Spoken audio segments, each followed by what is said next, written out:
જય રામાપીર.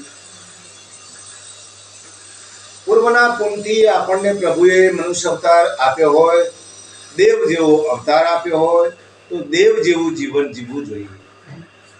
કોઈ પણ જાતનું ચારિત્રહીન જીવન ન જીવવું જોઈએ. ચારિત્રહીન જીવન ભૂમિને ભાર કરતા છે. જગતમાં તમામ પાંચે તત્વોને આ જીવન ભાર કરતા છે. જળદેવને, પૃથ્વીદેવને, વાયુદેવને, સૂર્યનારાયણને, આ બધાને જ ભાર કરતા જીવન છે. ભગવાને વાલીને જ્યારે માર્યો, રામ ભગવાને, ત્યારે વાલીએ કીધું કે મને છેતરીને કેમ માર્યો?